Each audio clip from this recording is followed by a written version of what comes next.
Hello students, I am Kapil Prashar from Mechanical Engineering Department, RIMT University. Today I will give you an overview on refrigeration and air conditioning. What is refrigeration? Refrigeration is defined as the science of providing and maintaining temperature below that of surrounding atmosphere. That is, we need refrigeration where we have to maintain temperature below the temperature of surrounding. Okay, it means that continuously extraction of heat from the body whose temperature is already below the temperature of its surrounding. Now, as the refrigeration is a very common term and it is used in everywhere in the society now, so let us define the applications of refrigeration. First, food processing, preservation and distribution, we use refrigeration. Next, in chemical and process industries, that is the pharma industries use refrigeration. Next, the special applications such as cold treatment of metals, medical, construction and even in sports. And as you all know, in hospitals and theaters, we use air conditioning for comfort air conditioning. Next, what is the units of refrigeration? The practical unit of refrigeration is expressed in terms of tons of refrigeration. It is defined as the amount of refrigeration effect produced by the uniform melting of 1 ton, that is 1000 kg of ice from and at 0 degree centigrade in 24 hours. Since the latent heat of ice is 335 kilojoules per kg, therefore we can calculate 1 ton as 232.6 kilojoules per minute. Next, the efficiency of the refrigeration system can be defined in terms of coefficient of performance. The coefficient of performance is abbreviated as COP and is defined as the ratio of heat extracted in the refrigerator to the work done on the refrigerant. The formula given as COP is equal to Q upon W, where Q is the amount of heat extracted in the refrigerator or the amount of refrigeration produced, and W is the amount of work done. The COP equal to Q upon W gives us the theoretical COP. The relative COP can be defined as the actual COP divided by the theoretical COP. Now, the heat pump and refrigerator have many similarities. Every refrigerator works as the heat pump. It is a device which transfers heat from low temperature to high temperature by supplying some external work. The refrigerator also works on the same principle, but there is a difference between the heat pump and the refrigerator. The refrigerator works between the temperature of cold body and the ambient temperature, whereas the heat pump works between the temperature of the hot body and the ambient temperature. To avoid this confusion, the efficiency of heat pump is replaced by coefficient of performance. If the purpose of heat pump is to take out the heat from low temperature source T1 and supply it to the room temperature T2 for heating, then the COP can be written as the amount of heat rejected divided by the net work done. In the case of refrigerator, it will be the amount of heat absorbed divided by the net work done. The figure shows the heat source and the heat sink of different temperatures, and we can see T1 is less than T2. Now, this figure shows the difference between heat pump and the refrigerator. Heat pump used for heating purpose, whereas the refrigerator is used for cooling purpose. As I have discussed in the last slide, the COP is heat rejected by the net work done for the heat pump, and for the refrigerator it is heat absorbed divided by the net work done. The COP is greater than 1 for the heat pump, whereas the COP is less than 1 for the refrigerator. Now, there are two main important types of refrigeration systems. First one is the simple vapor compression system, and the second one is vapor absorption cycle. The simple vapor compression system can be seen in this diagram. It consists of 4 to 5 main devices.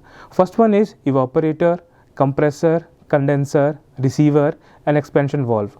It can be seen from the figure there are two sides. First one is the left hand side is low pressure side and the right hand side is high pressure side. The evaporator is the compressor is the main component of the vapor compression cycle. It has two inlet valves. We can say the inlet ports. From the inlet port, which is on the left side, the refrigerant in the refrigerant which is basically in the vapor form is comes into the compressor, where it is compressed and its temperature and pressure has been raised. Now it is sent to the condenser. As its temperature and pressure is raised, in the condenser it loses its latent heat to the surrounding, and it has been converted from the vapor form to the liquid form. As we all know what is condensation. Okay, now it has been converted in the liquid form and sent into the receiver. Receiver is a place, we can also call it as the sink, where we keep the refrigerant in the liquid form. This refrigerant in the liquid form is at very high pressure and high temperature. It is been sent to the evaporator with the help of expansion valve. Expansion valve is basically a throttle valve, which its purpose is to send the liquid refrigerant at high pressure to the evaporator. Now as the refrigerant reaches the evaporator and the evaporation process takes place, it is converted into the vapors, and here the refrigerant absorbs the heat from the surrounding, which can be air, which can be brine, which can be water, and it is then sent to the compressor. So we can say the main refrigerating effect takes place in the evaporator. Next, this slide shows the components of vapor compression system, that is compressor, condenser, receiver, expansion valve and evaporator, which we have already discussed in the previous slide. Then there are the types of vapor compression cycles. There are many types of vapor compression cycles, that is dry vapor compression cycle, wet vapor compression cycle, wet compression discharge, dry saturated, wet compression discharge, wet saturated, superheating of vapor compression cycles, subcooling of vapor compression cycles, vapor compression of superheating and subcooling. All these cycles will be discussed in the lectures ahead. Next, what are the main application of vapor compression refrigeration system? It is used in ice plant, it is used in domestic refrigeration. These are the basically two important applications of vapor compression, but we can say it is used most widely nowadays. Now the next process is simple vapor absorption system. In this system we have a generator, a absorber. These two devices are new in this system, whereas you can see the condenser, receiver and evaporator, all these were in the vapor compression cycle also. Now in the absorber, so we can say that the generator and absorber are being used to replace the compressor in the vapor compression cycle. Okay, now the absorber, in the absorber the vapor ammonia is being brought by the evaporator. Here we will use refrigerant as the ammonia and the solution of water as the absorbent.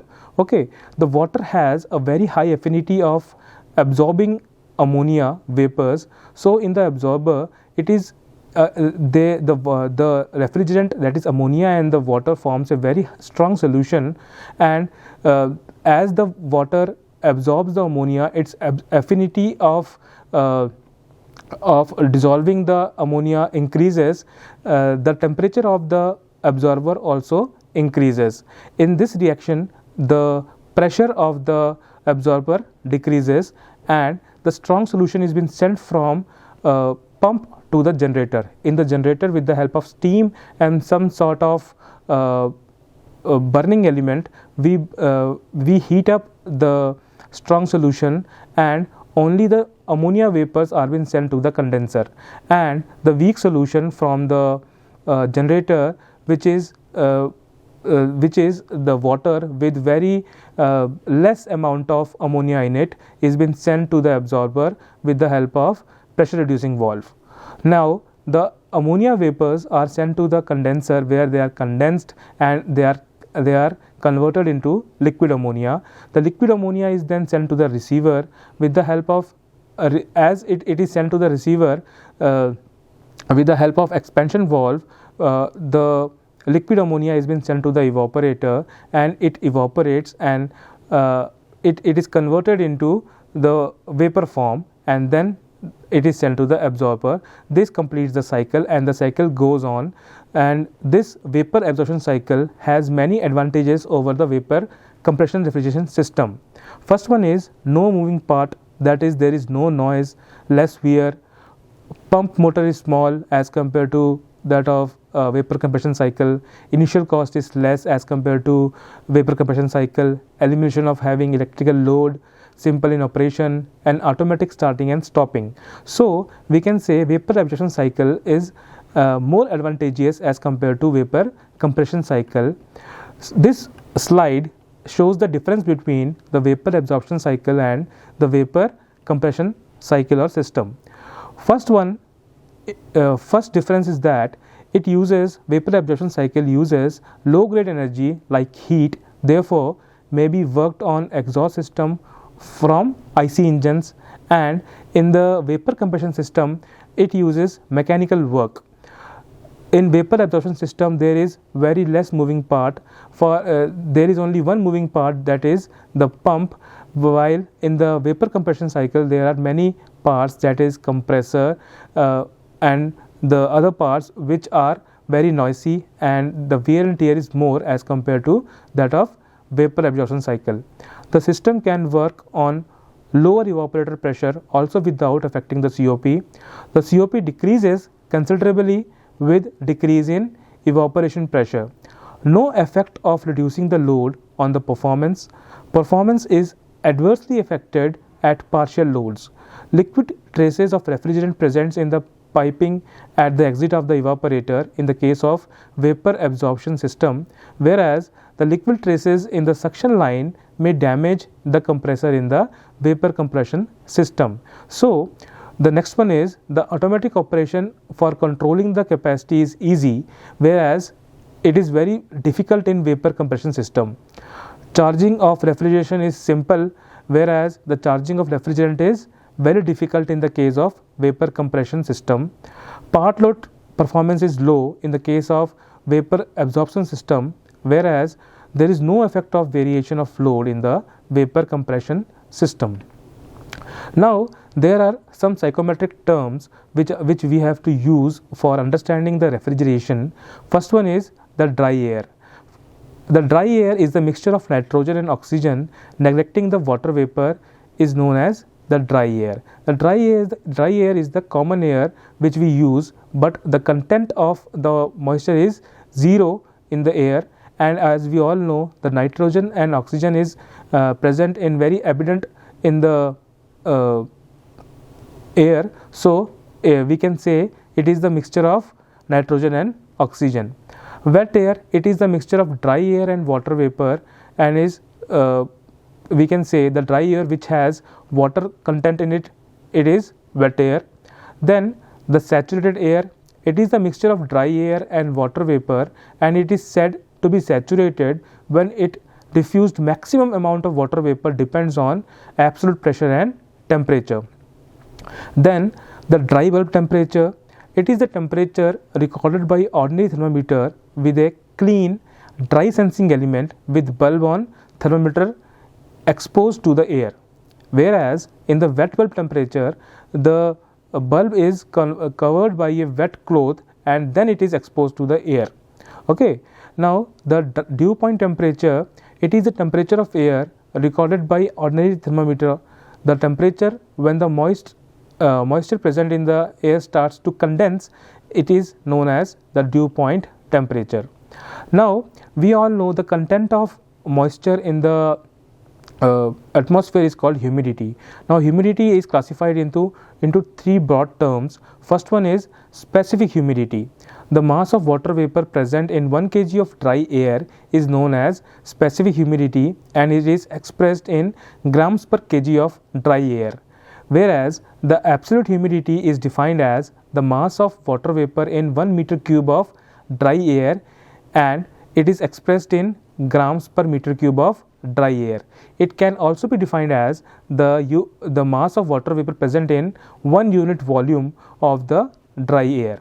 Next, the relative humidity is defined as the ratio of actual mass of water vapor in the unit volume of moist air to the mass of water vapor in the same volume of saturated air at the same temperature and pressure. Now, for understanding the psychometry, we need to know the Dalton's law of partial pressure. The total pressure exerted by the mixture of air and water vapor is equal to the sum of the pressures which each constituent would exert if they occupied the same space by itself. So, PB equal to PA plus PV. Now, this is what is PB? PB is the total pressure exerted by the air vapor mixture. It is also called as barometric pressure, and PA is the partial pressure of the air, and PV is the partial pressure of water vapor. Next, this slide shows the psychometric chart. We have all the formulas for this the different psychometric properties, but the psychometric chart shows us the geometrical view or the geometrical representation of different properties of psychometry onto the one graph. The different lines shows us the relative humidity, specific volume, wet bulb temperature, specific humidity, and dry bulb temperature. Or we can verify our numericals with the help of psychometric chart, and it is very helpful for numericals. Next, there is the description of psychometric processes. There are many psychometric processes. First one is sensible cooling. Sensible cooling is defined as the process of cooling of the air or the dry air without changing its specific humidity. Similarly, sensible heating is heating of air without changing its specific humidity.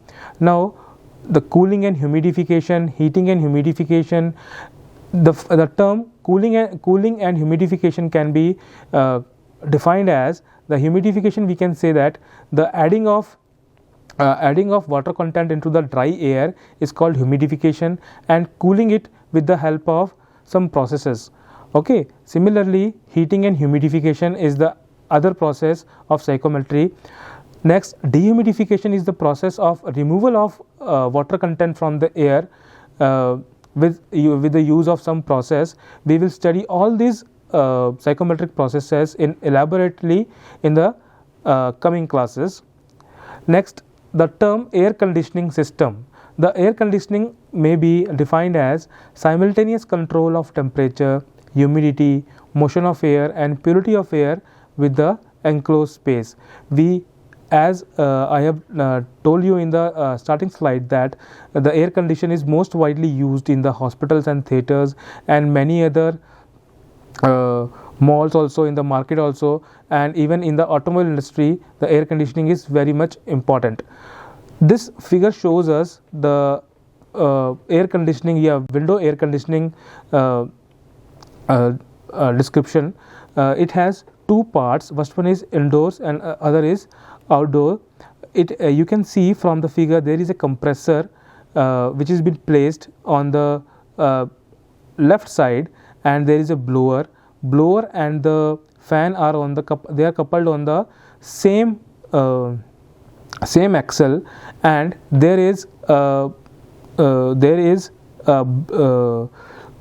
coil which is in the blue color, and there is a coil which is of red color. Both these coils are interconnected. The coil in the red color is called as the condenser, and the coil in the blue color is called as evaporator. Within this coils there are the refrigerant flowing from one direction to the other direction, and you can see the hot air is been sent from the hot air from the room is been sent to the surrounding, and with the help of blower a cool air is been sent into the room with the help of the blower. The other devices those are expansion valve and fan and the temperature sensing bulb, even the fan is been shown in the diagram. For today's class, it is we will conclude today. We will conclude this class on this last picture, and we'll meet in the next class. Thank you.